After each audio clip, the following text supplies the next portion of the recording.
Hi everyone, thanks for joining us. My name is Hannah Joyce, the founder of Upskill Marketplace, a platform which helps to connect businesses to their perfect trainers.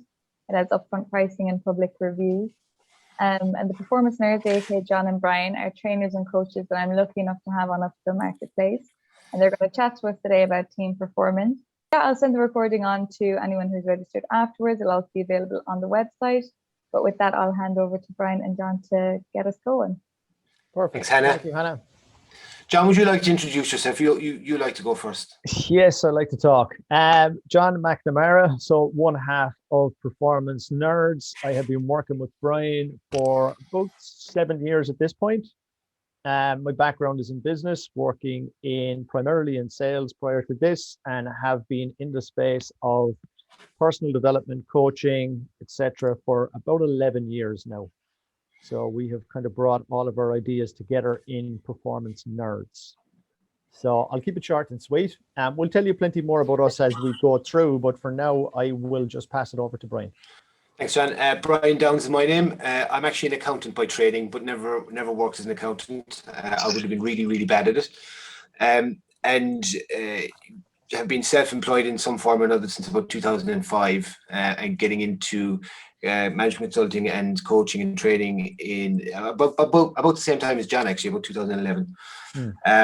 And from accounting, my interests veered into psychology and behaviors and people in general, which is a fascinating area of study. I'm sure some of you will be aware. And we started in 2014 with a program for schools, and it's developed over the years into something that has become quite a bit more substantial.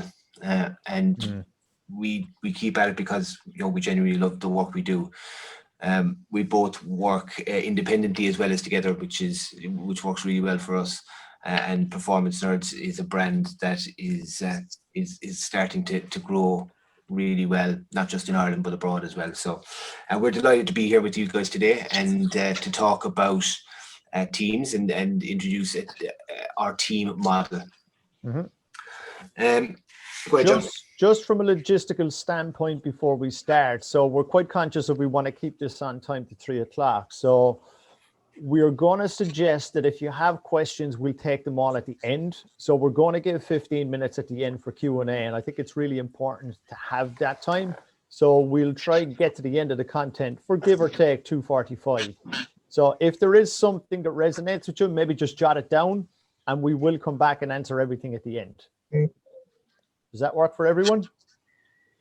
Perfect. Because if we make it too fluid, otherwise it's just going to go way over time, and we just want to respect people's time today. Perfect. So, okay, we shall crack on. So this is the place where we're coming from with our teams model. High functioning teams are really, really important in terms of organizational performance. And if the teams within the organization aren't functioning optimally, well, then neither is the organization. It means that there's a gap. There's a gap that can be filled, and it's not usually complex to fill it. Now, it mightn't always be easy, but it's not usually complex to fill it. And in examining this and in having worked with teams for many, many years ourselves, both in sport and in business, this model, it being a bit of a cheesy acronym, but we like a cheesy acronym every now and again, made a lot of sense to us and has proven itself to work. So we want to take you through that today. But before we get into the model itself, we need to talk about a couple of other things. Getting a team to gel, getting a team to perform as a unit. Look, it's a challenge, and it has been for as long as teams exist. And we have traditionally fallen back to certain types of team building. This one, paintballing, or obstacle courses, or a day in the pub, or whatever it might be. And really, they don't work. They don't build teams. These activities don't really build teams, simply because they tend to alienate people. Some people don't like paintballing. Some people don't like going to the pub. Some people, don't like being outdoors in the rain, whatever it might be. But it doesn't really focus on the common denominator for a team.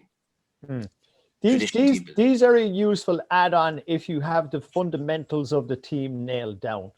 If you don't have the fundamentals of the team nailed down, these can serve to irritate people more than actually develop it, because it's like, let's all go out and pretend we're having fun here, but we've got some massive issues within the team that nobody's talking about. So yes, there is a place for these, but they are the cherry on top. Let's get the foundations really solid, rather than hoping that if we bring them paintballing or drinking, this is going to solve the issues we don't speak about within the organization. So we need to look at the difference between this traditional team building and developing a team. You know, when we work to develop a team, we're focusing on that common denominator, that shared goal, that shared space that we all have to live in every day, whether that's virtual now or in an office physically together. So this is an important distinction for us to make, because we are very much in the space of team development, not team building, or not, at least not traditional team building. So we got to ask ourselves another question. And so what is a team? And Adam Grant is an organization psychologist and author. He's based in the US, very, very smart guy. And this is a quote from him: putting people in a group doesn't make them a team. A team is a collection of people with a shared identity who collaborate to achieve a common mission. Each member makes a unique contribution. Turning a group into a team starts with clarifying core values, goals, and roles. I love this because of its simplicity. You know, it really, really makes a lot of sense, right? So, you know, when we think about core values, goals, and roles, but what we got to think about is, okay, values. That means, what do we care about? What do we care about as individuals and as a group? What's going to bind us here? You know, where are we going? Goals. What are we trying to achieve? Right? What does it mean for me as an individual in this team? How am I going to achieve my goals in that? And roles. What do I do? What is it that I do in this team?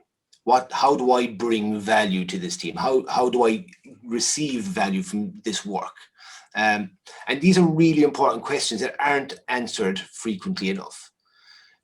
Far too many teams operate in a space of ambiguity, in a space of confused values, and with a serious lack of clarity on their job description.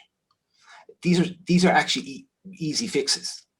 But before you can get to that, you've got to ask another really important question. Is it a team or is it a group? And this is a difference that really matters. Yeah, and I think this is important because most people, when they go in, they just want to jump in and apply some models. And I think this is where a lot of people fall down, with just taking the likes of a team model or something similar and just trying to shoehorn it in, because there is a distinct difference between a team and a group. And not all groups need to become teams, and not all teams need to become groups. So I suppose the obvious distinction is a group is just a collection of people with something in common. So we'll take that from an organizational perspective. You could have 7 or 8 people who are accountants, or you could have 10 project managers, or you could have 15 engineers, all within your building. Are they necessarily a team? No, they could just be a group of engineers. So then we need to look at this and say, okay, well then what makes them a team? So I suppose the starting point in this is a team has a set of shared collective goals. So do all of the engineers have a shared collective goal, or are they all operating on different projects with no common thread here? That then would just make them a group of engineers and not a team. You might decide that there is a purpose here to create a shared team within this, but quite often that doesn't need to occur. You can just have a group here rather than a team. So there's a couple of other pieces around this. If you're looking to see whether this needs to be a team or not, there's a few lenses to look at this through. I suppose first and foremost is, who are the members of the team? And how permanent are the members within the group? So you might have a cohort of 5 or 6. Sometimes you find that people say we have a team, but then 6 people turn up one week, and then 15 people turn up the week after, and then 2 people turn up the week after that. So there's no consistency within this. And also within that space, then it's like, okay, we all have one goal that we're shooting for. We're not 10 people with individual targets. We've got one overhanging goal. And within that, then I suppose you then filter this out to, okay, is there shared accountability in this? Does everybody have some skin in the game here? Are we all working to the same template? Are we sharing knowledge here? Does everyone have clarity around goals and inclusion within the team? So I think it's important to just distinguish this first. Is this a team or a group?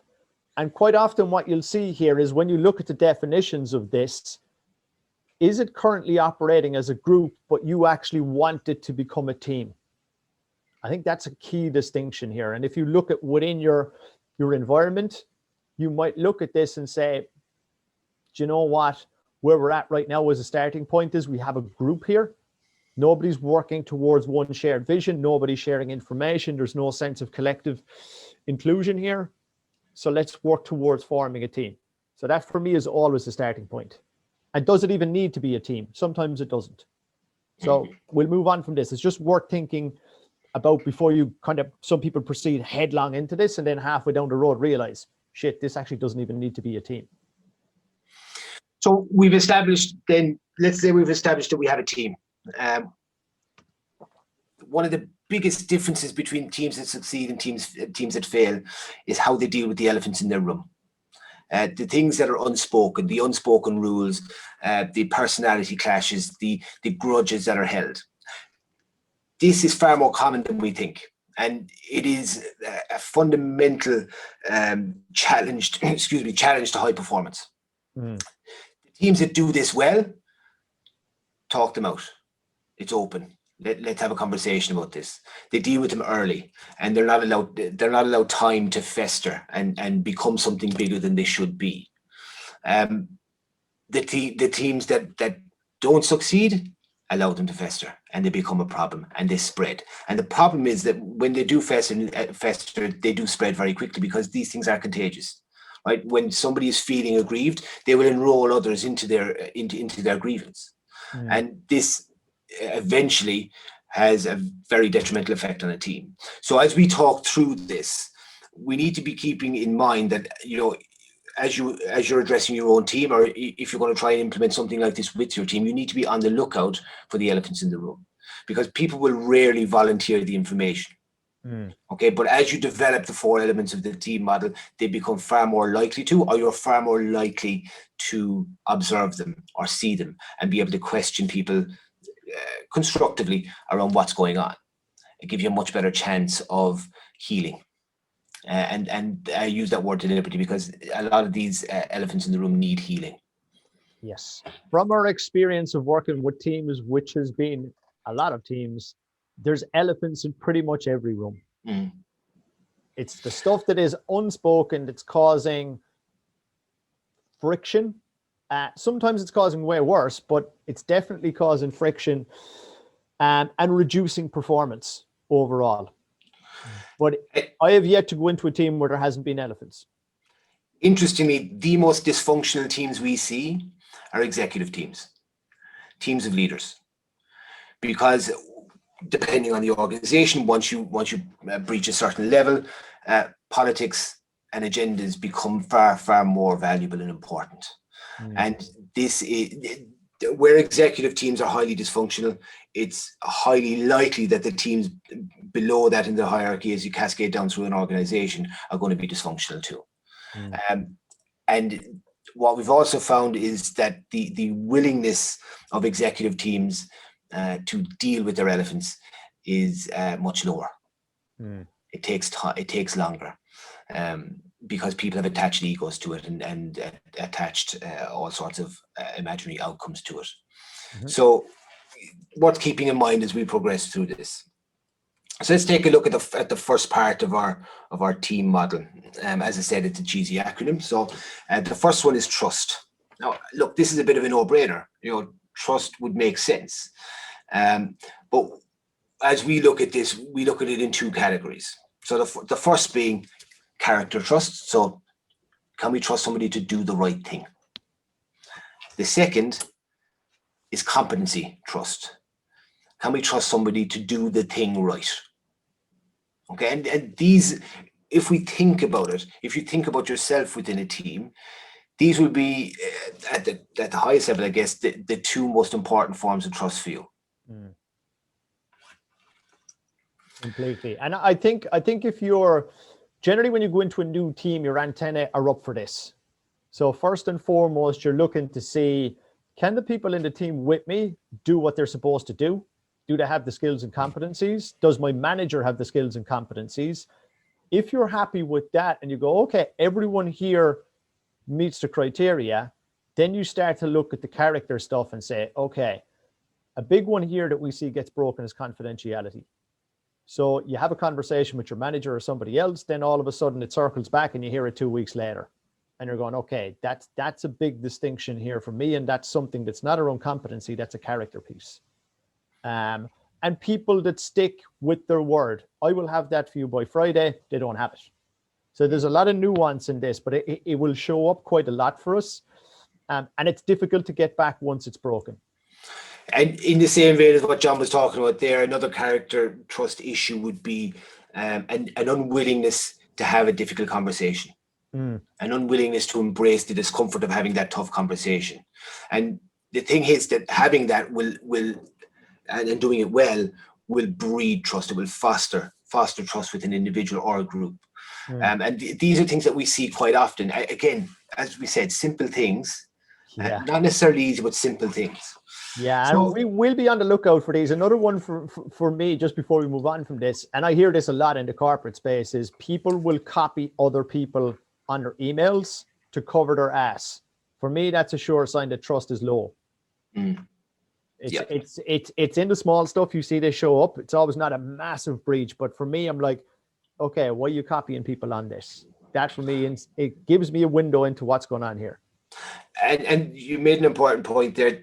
Trust is gained and earned in the small things. It's also lost in the small things, and it's far easier to lose it than earn it.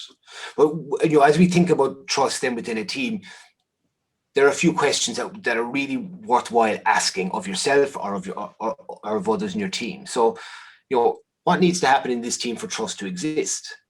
I mean, it's a fairly common sense question, and then how will we know? This could start a really valuable conversation with people within a team. What behaviors destroy trust and what builds it in our team? A lot of this is about behavior, and it's about how we act and how we do what we do, how we treat others. How does a lack of trust show up in our team? And I love this question. How does it show up? Really think about that within the team that you're in, and how does it show up for you? What do you see? What do you observe? What do you feel? Do I trust others? Do I trust the people in this team, both character and competence? Maybe you trust somebody's character, but you might not trust their competence, or the other way around. And you've got to ask yourself, what can I do about that? How can I address this situation? And probably the most important question here is, do I trust myself? Do I trust myself to do the job that I'm entrusted to do? Do I trust myself to lead this team? This is far more common than we might think. I'm sure you've all heard of imposter syndrome as well. It does exist. It is real. And we have worked with people at very senior levels who don't trust themselves. So there's some good questions on trust. The next point will take us to engagement. Just on these, we're going to give you a few questions with each of the 4 pillars. Yep. What they do is they help to bring this from just a model that's out there and integrate it into your own team. So we generally facilitate these for organizations, but if you're bringing this back to your own team, rather than trying to come up with the answers yourself, you put some of these questions out there, and then you create this model specifically for your context in your organization. That's really where you get the value out of this. It's not just a generic model. They come up with, okay, how do we do trust around here? What needs to be present, et cetera, et cetera. So there's just value in thinking about it that way. And high-performing teams trust each other. Interestingly, they don't necessarily need to like each other. It helps. I suppose it helps a bit, but they definitely, absolutely trust each other, both character and competence. So that without trust, The next bit actually is very hard to really integrate into a team. So we're talking about engagement here. And we do have an engagement problem in the world of work. According to the Gallup Global Employee Engagement Surveys, and which have been going on since about 2001, I believe, and the numbers haven't changed that much. About 30% of employees are actually engaged in their work. They're actively engaged. They're adding value. They're happy to be there. They're there because they want to be there. That's an embarrassingly small number. 55% of employees are non-engaged. Now, what non-engaged means here is that people are showing up to work, they're doing the minimum, they're working their 9 to 5 or whatever their shift is, and they're doing the bare minimum of what's expected of them. And 15% are actively disengaged. This 15% are actively doing damage to the business. These are scary numbers. And they haven't really improved much in the bones of 20 years. And this is a leadership problem. We've got to figure out how to engage people, how to have people excited about coming to work. And just to add something to this, a gentleman called Will Phelps has done some research around teamwork. And his contention is that one bad apple in a team can negatively impact productivity by 30 to 40%. Now, try and put value on that, right? 30 to 40% is big.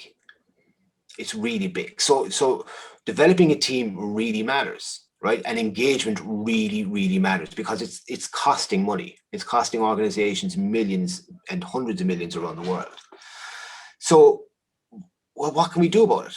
Well, to engage people, to get people engaged. If you're leading a team, if you're leading an organization, if we want to really engage, we need to help them answer some questions. And this starts right at the point of recruitment. And if you're going into have an already existing team, it starts as soon as you possibly can. We need to help them answer why they're here. Why are they in that role? Why are they part of this team? In other words, are we helping them find purpose and meaning in their work? Am I valued here? We've got to help them realize that they have value. And if they don't, we need to help create that or move them into a different team where they can make a more valuable contribution. Do they believe in what they're doing? Right. So again, we know that lots of organizations and teams have lovely mission statements and vision statements and things like this. And we have to ask, do people actually believe them? Based on our observing, most people don't, but teams have their own mission or their own focus, their own way of doing things. And we need to find out if the people in that team actually believe it. Because if they don't, we have a problem. They're not engaged. Do I know what I'm doing? This is a point of clarity for people. And it's something that John and I talk about a lot in terms of people are doing a job and they don't necessarily know what they're doing in all the aspects of the role because the job description was never clear enough. So we need to help people really understand what they're doing and not just what they're doing, the impact of what they do, how that creates value for the team and for the organization. We need to understand how it makes them feel, how being part of that team makes them feel, how coming to work every day makes them feel, right? Again, we are emotional beings. We're human. We don't leave everything outside of work at the door before we go to work, or come on Zoom for the day, or open up the laptop or PC. We need to understand how people are feeling, and that requires a degree of empathy and understanding, a degree of emotional intelligence, particularly from the leaders of a team, but equally for your fellow team members, so you can check in on each other. I think important on that one is just becoming aware of your predominant mood when engaged with team activities. So you might be able to work away on your own quite a bit, but when you come into team meetings, when you come into Zooms, when you're doing stuff as a collective, what's your predominant mood at that point? That's going to give you a fairly good idea as to whether you're engaged or not. Yeah, absolutely. And the last one is, am I here because I want to be here, or am I here because I need to be here? We want people in our teams that actually want to be there. These are the 30% of engaged people. We want those people in our teams. And if they're there because they need to be there. We need to figure out why and how we can change it. Again, as John said, simply asking these questions can give us a huge insight into how our team is functioning and how we can make it better. Okay, so the next piece is alignment. And we'd see it as there being 5 standards for alignment. Okay, the first being goals and objectives. So again, these are collective goals for a team and individual objectives for the people that are in that team. Are they aligned? Do we know where, as a group, where the team is going, and do we understand how our objectives feed into that goal? Again, this is so frequently overlooked in our experience, and something that's really easy to fix. Do people understand their own role, but do they also understand other people's roles within the team, so that when they need help, they can reach out for help? When they have capacity to support somebody else, they can do that. But we really need to understand what we do, but also what other people do. Systems and processes. Are we using the same systems? To put this in a bit of context, we have a client who acquired another company last year, and they are using different CRM systems. That's causing them huge problems, and they can't figure out how to get on one. I mean, that's a small thing, but we should be using uniform systems and processes. That's not necessarily telling people how to do the role, but it does help people to navigate navigate through what they need to do. Right. So again, we should be using uniform systems and processes, and we should all understand them. Are we speaking a common language? What we mean by this is there a plan? Do we all understand it? And when we speak about it, are we using the same language? Are we using the same words? When we have team meetings, does this common language come out for us, or is everybody speaking in different tongues? The common language piece makes a huge difference for people, because then nobody is left out. We all understand what's going on. And the final one is the rules of engagement. These are the behavioral standards that we would set, the behavioral expectations of people, how we are going to engage with conflict and tension, because there's a right way and a wrong way to do that. And this is very much going to be based on the personality of our team. And the personality of our team is made up by the personalities of the individuals.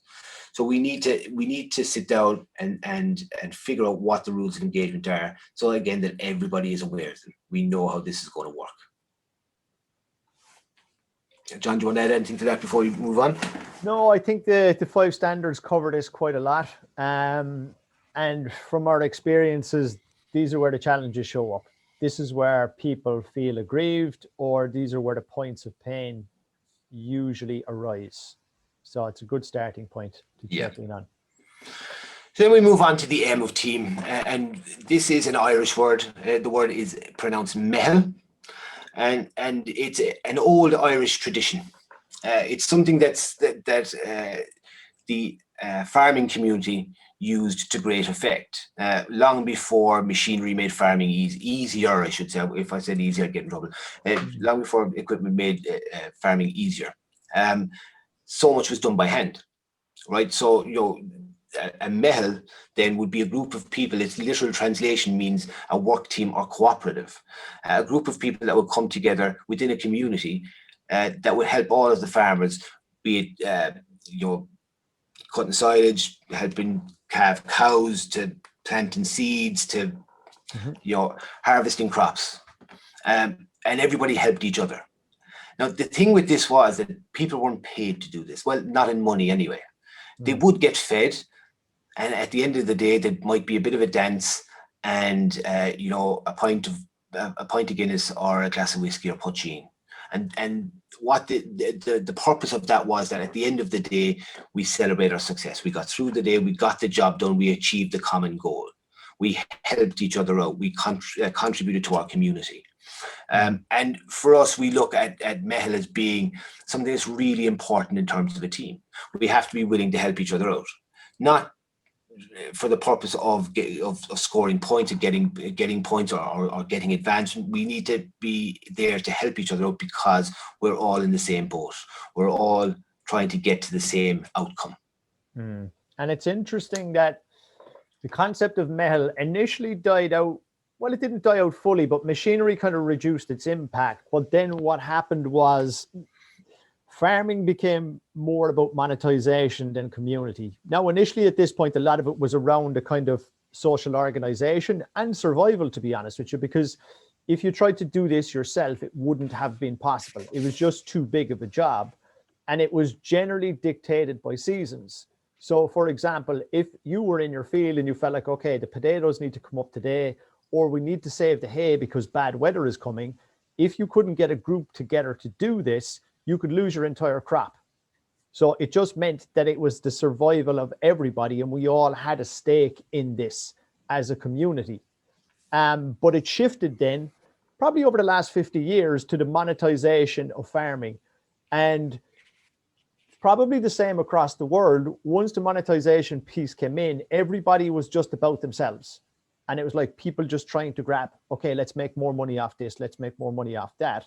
And what happened in rural communities is they started to split, and a lot of conflicts and differences of opinion, and just, I suppose, stuff started to fester a little bit that never was there before, because it was about the collective rather than the individual. So we just integrate this as a really useful concept that people can bring in and integrate within their teams, because in all teams, for them to be effective, there has to be compromise. Somebody has to be willing to give on their side rather than just trying to grab, because if you put 10 people in a room and everyone just tries to grab for themselves, team breaks down straight away. So this for us is a piece of Irish history, but it's very, very useful. And it points to team spirit and culture, and it is very important to develop that team spirit and culture. And it kind of, we don't want you to think that this is all sunshine and rainbows, by the way, because you know, again, high performing teams that succeed, are able to deal with the difficult topics, the difficult confrontations, and you know, this leads us to the difference between constructive and destructive tension. Right? Tension is critical to a high performing team. The best teams argue, they engage in heated debate, they fight. The difference is they do it well. Right? It's constructive. It's not about the individuals, it's about the collective. It's not about the individuals, it's about where we're trying to go. It's about the topic of the conversation. It's never personal. And there's a common understanding that exists. And Meitheal feeds that. Meitheal can feed that it's not personal. Let's deal with it. Let's have the debate. But let's do it well. Let's not point fingers at each other. Let's not make it personal. That constructive tension is absolutely vital to a high performing team. And also, just as a point of reference, this photo is taken from 1897 and it's Scutching Flax. And I think it's in County Limerick is where it was taken from. There's a guy in the National Archive I was in contact with who actually sent me this. So this is a real life photo that would have been in black and white, but he brings them back to color. So this is 120 odd years old. And it just shows how back then things were. And also the role that women played in this, because there might have been the opinion that it was all men out in the field working. The women played a very active role in the community too. Yeah, I live in a rural community at the moment. My father-in-law has a farm here, and he can remember the Meitheal in this local community and how well it worked. And look, I mean, there's still remnants of it around the country, but really, this is about the older traditions. So that's the team model. But then, you know, in March last year, the world changed in the blink of an eye. And we went from occupying offices together, occupying common spaces, to working on our own, to working from home. And, you know, this generated a lot of frustration and anger for people, because people had been looking to work from home for a long time and were told, can't be done. And entire companies shifted within a couple of days from being in the office to working from home. And, you know, obviously this created some challenges in itself. You know, little things. We were trying to buy new webcams March last year, and it took 2.5 months to get them because the bigger companies had bought them all up.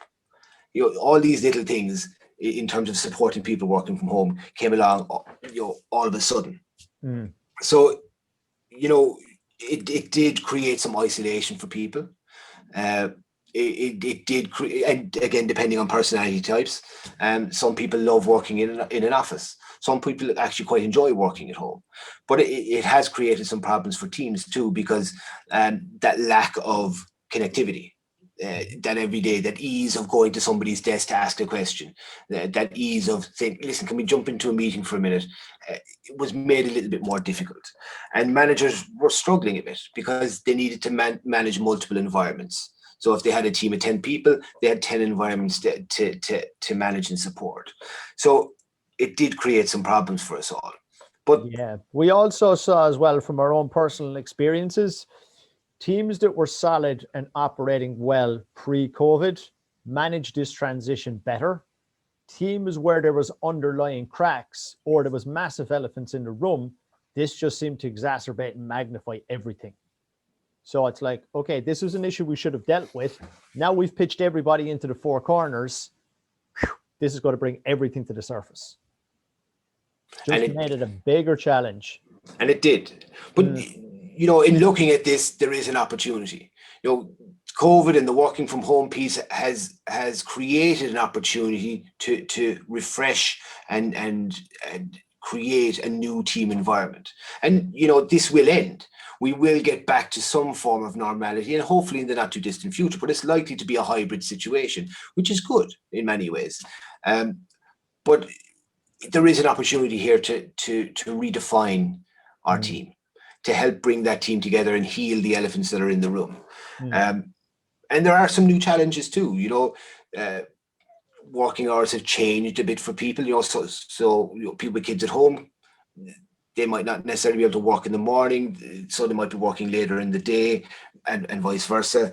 It's kind of forced a focus switch from being on how many hours you're at your desk to, okay, what results are you getting? Because we can't see people. And as I said earlier on, that need to manage multiple environments. These are challenges that have existed over the last year. And some teams are managing it better than others. That's just a fact. But we'd like to think that we can help team leaders in meeting some of these challenges. Yeah, I suppose and just another thing on this as well, which is interesting, is like the ideal scenario for people when it comes to teams is you go in on day one, it's a brand new team, you get to hire everybody, and you get full control over everything in the whole system. That happens very, very rarely. More often than not, either you come in as the manager to an established team, or there's half a team there and then more people come in, or you're going into a team that all of a sudden you feel like the culture isn't great here, or you've let it go a certain way. Now, quite often what people do in that instance is like, the only opportunity I have here is to leave and go somewhere else and start afresh. Whereas what COVID has done is it's almost provided a circuit breaker here to say, okay, when we get everybody back, whether it's a hybrid, fully in the office or whatever it may be, it gives us a line in the sand to start again. And if you think some of the elements of trust, engagement, alignment, or Meitheal aren't in place for you, or there's elephants you haven't addressed, use this as a circuit breaker to go, okay, we're going to start again here. Let's build this team now and address some of the stuff that wasn't working all along. So it's a good opportunity. And it's one I wouldn't pass up if stuff in this resonates with you, and say, yeah, we need to do something on this. So look, in order to meet these challenges, obviously we feel the team can make a difference. This model can make a difference for teams, and not just for teams, but for entire organizations. Moving on from that, we need to approach our teams with a new level of compassion and understanding, because people are working from home. It has presented all sorts of challenges for people, all sorts of challenges for our team members. And we need to help them with that. We need to help people navigate that. And again, we've seen some companies do this really, really well over the last year, but we've also seen some companies fail miserably. We need to give people more clarity. Clarity about the role, clarity about what they do and how they do it, clarity about the value they bring, but also clarity about what the future holds as much as we can. When are people going to get back in the office, and what is that going to look like? What is our hybrid model going to look like? What is our policy around these things? We need to work on that and have those conversations. Yeah, we also need to define what the acceptable norms are, because when we were in an office, it was pretty clear. This is how we operate. This is what the expectations are. When we go to home working or hybrid, you need to have that conversation again. That won't fly here. Or actually, do you know what? We're a little bit more flexible around that now, rather than just trying to let people figure this out themselves. And they only realize where the boundary is when they've gone over it. So these are real conversations you need to have here. Support and flexibility. Again, really important. Aligned with compassion and understanding, we need to support and be flexible around how we have people work. Again, timetables are going to be different. People working from home have all sorts of distractions going on. So we need to be very supportive of people who are working from home. We need, as much as possible, to make sure that they have the right equipment to do the job that we're asking them to do. We need to make sure that they have all of the other resources, training, management support, and the flexibility to do what they need to do. And the last piece here is Meitheal meetings. Now, when we were talking about Meitheal a little while ago, we didn't mention this, but Meitheal meetings is a form of meeting, a form of team meeting. Again, very simple in concept. The idea being that, okay, we've created clarity. We know what it is we're going to do. We have a plan, and people own parts of that plan. We gather our team, whether it's weekly or fortnightly or monthly, or whatever it may be. And in that meeting, everybody on the team presents to the team, and their little presentation may only take 2 or 3 minutes, but in that they're going to commit to doing something before the next meeting. They will have committed to something at the last meeting. They will let us know what they've done and how it went. They'll tell us why it worked or why it didn't work. They'll tell us where they need support and how they can offer support and any key learnings that they've gotten. Now, the value of this is that nobody wants to come to that meeting saying, I didn't do anything. It also opens up the possibility to ask for help. And the team leader, the manager, can be observing everybody. It will give a real-time idea of how the team is performing. You will start to spot where the elephants are. You'll start to spot the people who are struggling and may need extra support and deal with those. And it will help to start people communicating in a more productive way. So Meitheal meetings are a very useful resource. It's something that's easily facilitated by a manager or a team leader. We obviously give support for that. So just an overall point on this. If you don't meet these challenges for your staff or for the people within your team, somebody else will, and they will leave because they're not getting them met. And I think the fact that people will have the opportunity now to have a more flexible working environment post-COVID, they will be looking for this stuff, and it will be a reason that they will look to go and work someplace else. And I think from anybody who's managed teams, getting good people and keeping good people is always one of the biggest challenges. So don't let them leave because you haven't met these for them. So that is essentially the team model. That's our presentation. If you want to find us, you will find us on Upskill Marketplace. If you want to find out a bit more about us, you'll find us on performancenerds.com. And you can connect with us on LinkedIn. We have our own individual profiles there, and also Performance Nerds has a company page on LinkedIn. And with that, if you have any questions, we'd happily answer them.